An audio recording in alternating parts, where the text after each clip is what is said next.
जोनोम सान लोगोसे गुरुदेव कालीचरण ब्रह्म ट्रास्टआ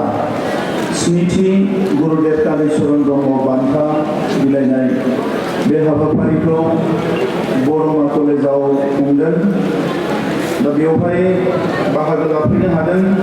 दुलाराय बर' फरायसा आफादनि मानगोनां आफादगिरि दिपेन बर' बिथां, ट्रास्टनि चेयारमेन डक्टर अजित बर' बिथां, जोंनि काउन्सिलनि बुंथिगिरि कातिराम बर' बिथां, जोंनि इएम राकेश ब्रह्म बिथां, जोंनि बर'मानि एमएलए भुपेन बड'सा बिथां, लोगोसे ब्रह्म धोरोम आफादनि मानगोनां आफादगिरि नेहाथियारि बिबानगिरि बिथांमोन, सा सानजा जि स्वरूप स्थिति प्रसार संसद बिनि मानगोनां आफादगिरि नेहाथियारि बिबानगिरि नोंथांमोन, and our most respected awardee Professor Ashit Samantaji. We are very honored to welcome Professor Samantaji today as our guest and also recipient of 7 Gurudev Kaliccharan Brahmo Awards. आं बिथांखौबो बरायबाय। दिनै बे हाबाफारियाव आङो गोलाव बाथ्रा बुंनो सानाखै। गिबियावनो गुरुदेव कालीचरण ब्रह्मनि जोनोम सानाव गुरुदेवनिसिम आङो रोजा रोजा खुलुमनाय आरो सिबिनायखौ बावदों। बिथाङा बर' हारियाव उजियामोनब्ला बर' हारिया गोबां बिथिङाव गोग्लैसोनानै थागौमोन आरो बिथाङा बर' हारियाव जोनोम जानायखायनो दिनै बर' हारिया गोबां गोनां बिथिङाव दिनै जोङो जौगानो हादों। दिनैनि हाबाफारियाव कटन इउनिभार्सिटिनि प्र'-भिसि बिथां गणेशवारि बिथाङाबो दङ आरो गोबां एकाडेमिशियानफोर प्रफेसारफोर बेवहाय नुजाफैदों। लोगोसे गुबुन जिल्लानिफ्राय गुबुन ओनसोलनिफ्राय ब्रह्म धोरोम आफादनि दैदेनगिरिफोर बिबानगिरिफोर बाहागो लाफैदों। जों बयबो मिथिगौ बर' हारिनि जि मोनसे जारिमिन, गोदो रायजो आरो राजा जोबखांनायनि उनाव 18th सेन्चुरिनि बे एन्डथिंजाय जोबनायथिंजाय बर' हारिया जोबोद मोनसे अनअर्गेनाइज अबस्थायाव फैहांबायमोन आरो बै समाव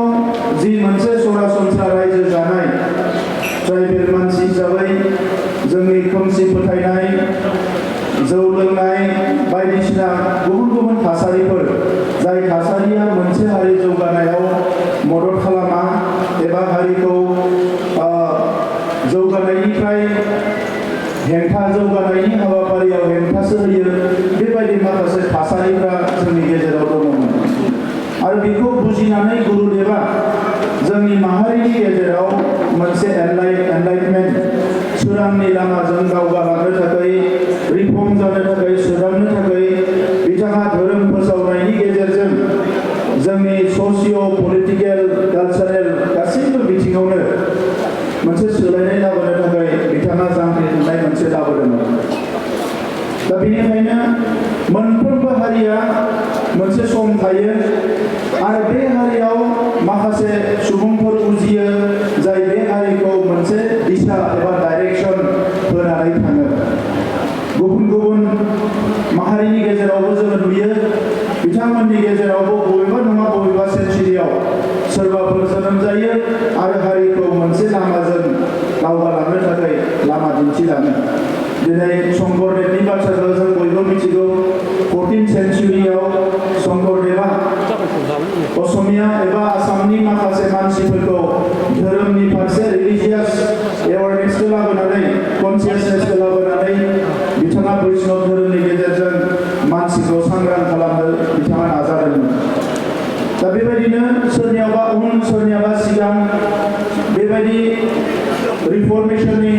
प्रसेस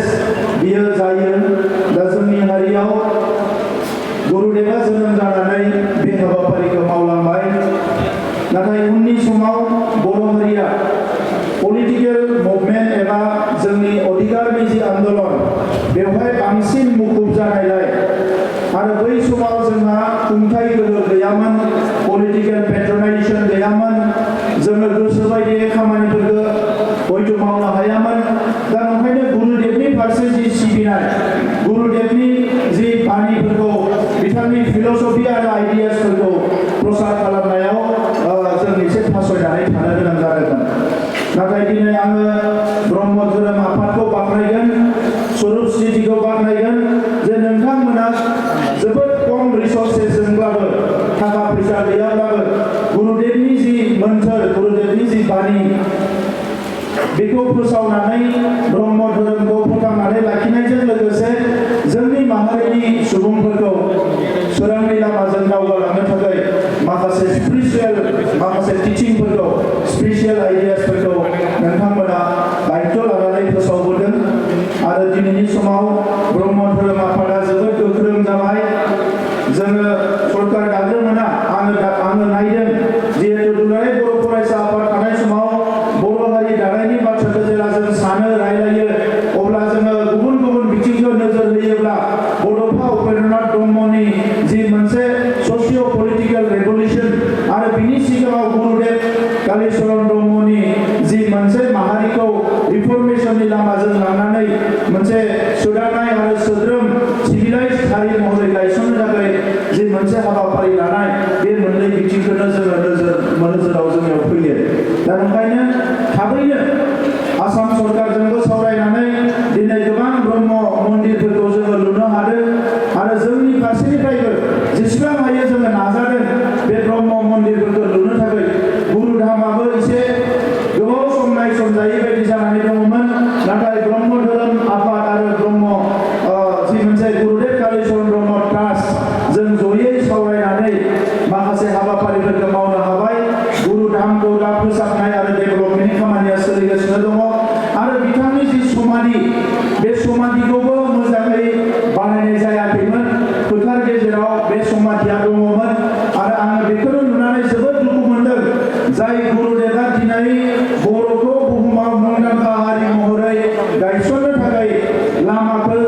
आगान होजेननाय बे हाबाफारिखौ मावलांदों लामा दिन्थिलांदों सोरांनि लामा दिन्थिलांदों बै गुरुदेवनि समाधिखौबो जोङो एसे गारसोनानै दोननाय बायदि जादों जोङो जोबोद दुखु मोनो गोसोआ गाबखाङो दा ओंखायनो बेवहाय आङो दिनै बाख्नायगोन जोंहा सानै साथामसो डनारफ्रा फ्राय आं मिथिनानै मोनबाय 4 बिगानिफ्राय दा 7 बिगा हा बिथांमोना होनो सानदों आरो बिथांमोननि हाखौ लानानै खम समनि गेजेरावनो गुरुदेवनि समाधिखौ वान अफ द बेस्ट समाधि जाहाथे सारा मुलुगनि मानसिफ्रा नायनो हायो बेबायदि समाधि आरो समाधिसिम थांनाय दैसा सेरजों लामा बानायनाय बे हाबाफारिखौ जों आखायाव लादों आङो थांनाय बोसोरावनो 2 कोटि रां बिनि थाखाय थिक खालामखादोंमोन नाथाय देग्लाय हाखौ जिहेतु 7 बिगा मोनबाय आरोबाव जोङो रांखौ बांहोनानै गुरुदेवनि समाधिखौ 3 कोटियाव जोबोद मोजाङै बानायनो थाखाय थांखि लादों आरो लोगोसे गुरुदेवनि जि मोनसे जोंहा गुरुधामाव माखासे इनफ्रास्ट्राक्चार जाबाय थादों बे इनफ्रास्ट्राक्चारजों लोगोसे बेवहाय मोनसे रुपानि मुर्ति गायसननायनिबो हाबाफारि दङ बेफोर प्रसेसा सोलिगासिनो दङ दा गुबुन गुबुन हाबाफोर जेरैबायदि ट्रास्टनो जोङो सरकारा 10 लाख करि थाखा होदों गुरुधामखौ जोङो मोजां खालामगोन बेवहाय जि फरायसालि दङमोन बेखौबो बोखारनानै गुबुन जायगायाव लुनानै होनाय जाबाय जोबोद मोजाङै जादों आरो थांनाय बोसोरावनो फोसावखानाय दङ जे आरोबाव 100 मन्दिराव जोंनि सरकारनिफ्राय जोङो 5 लाख करि थाखा होगोन आरो 100 मन्दिर गोदानै लुबावनाय जागोन दा बेखौबो आं दिनै फोसावबाय जोङो थाबैनो बेनि प्रसेसखौ जागायगोन दा बेजों लोगोसे आरोबाव मोनसे मोजां खौरां दिनै जोङो गुरुदेवनि जि बाथ्रा बेखौ जोंहा ट्रास्टनि चेयारमेन अजित बर' बिथाङा मोनसे इउनिभार्सिटि गायसननायनि बाथ्राखौ नारसिननानै बिथाङा सावरायगासिनो दङ बेवहाय आंबो सहमत खालि बिनि प्लेनिंफोरखौ लानानै बिथांजों सावरायबाय थानाय जादों जाहाथे बेखौ जागायनानै थाद'नो गोनां जाया बेखौ कन्टिनिउ मोनसे आबुं महर होनो हायो नाथाय बिनि सिगाङावनो दिनै मोनसे इंटरनेशनल फेलोशिप गुरुदेवनि सायाव बिथांनि जि बिहोमा बिथांनि धोरोमनि जि फिलसफी बिनि सायाव सावरायनो थाखाय बिनि सायाव लिरनो थाखाय बिनि सायाव मुलुगनि मानसिफोरखौ मिथिहोनो हानायनि थाखाय ऑक्सफोर्ड यूनिवर्सिटीआव 15 साननि थाखाय मोनसे फेलोशिप मोनगोन। दा बेवहाय जोंनि डक्टर अजित बर' बिथाङा नैबे बोसोरावनो थांगोन जे ऑक्सफोर्डआव 15 दिननि थाखाय गुरुदेव कालीचरण ब्रह्मनि फिलसफी आरो आइडियानि सायाव माखासे एक्सपार्टफोरजों सावरायनायनि थाखाय मोनसे फेलोशिप मोनगोन। दा बियो एनादार मोनसे आगान आरो बिथांनि थांनाय फैनाय गासैखौबो जोङो सरकारनिफ्राय बिबान लागोन। आं बेखौबो फोसावबाय। दिनै आङो बारा गोलाव बाथ्रा बुंनो सानाखै। हम लोग बहुत खुश है प्रोफेसर समंता जी को आज हमारे बीच में मिला। आपने अपना बहुत मूल्यवान समय हमारे लिए दिए। आप जैसे लोग जो है दुनिया में कुछ एजेंडा लेके कुछ मिशन लेके पैदा होते हैं। अभी तक मुझे जितना जानकारी है दुनिया में कोई लोग आते हैं समाज के लिए काम करने के लिए और समाज से काम करने में भी उस वर्ग के लोग के लिए काम करता है जो हमेशा दुख में रहते हैं, जो हमेशा एक अपने जो जिंदगी को लेके सोचना पड़ता है उस वर्ग के लोग के लिए। अपने आदिवासी बच्चों को शिक्षा दिया, उनको क्वालिटी एजुकेशन दिया और सारा भारत के आदिवासी बच्चे के लिए जो कदम आपने उठाए हैं, ट्राइबल के लिए जो कदम उठाए हैं, इसके लिए बोडोलैंड की तरफ से बोडोलैंड के 3.5 मिलियन लोग की ओर से मैं आपको बहुत बहुत धन्यवाद देता हूँ। हम लोग रियली वी आर फीलिंग हम अभी बहुत ही खुश है और ऑनर फील कर रहे हैं कि आप जैसे लोगों को हमारे गुरुदेव के नाम पे जो ये 7 अवार्ड है, ये अवार्ड ट्रस्ट की तरफ से आपको कन्फर्ट करने के लिए जो सिद्धांत लिया है, जो डिसीजन लिया है, निर्णय लिया है, मैं ट्रस्ट को भी बहुत बहुत धन्यवाद देता हूँ। हम लोग जानते हैं कि कोई भी काम जो समाज के लिए करते हैं दुनिया के किसी कोने में कोई किए हो, दुनिया के किसी भी क्षेत्रों में कोई किए हो, वो पूरा दुनिया में इसका जो प्रभाव है वो विस्तार होते हैं। आपने उड़ीसा में काम किया, पूरा भारत में आपका काम का जो जिक्र है वो सारा भारत में ये जिक्र हुआ है। आपके ये मूल्यवान समय में ही आपने पॉलिटिकल जो कदम भी उठाए, आप एमपी भी रहे, आप शिक्षा के लिए काम किए, समाज के लिए काम किए।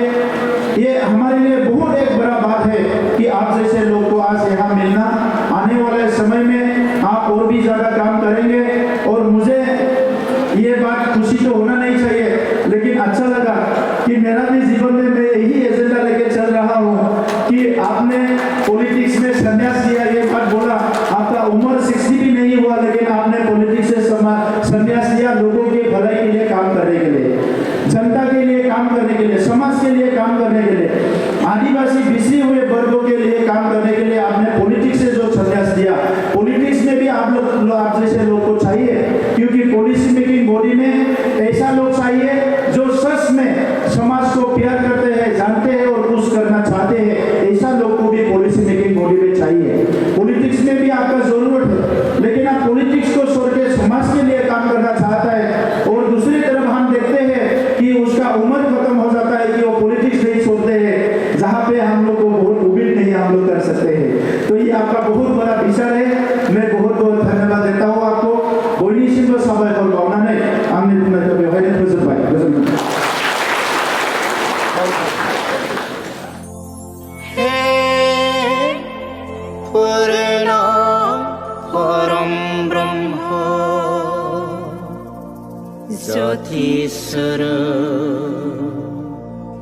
ज्योतिस्वरूप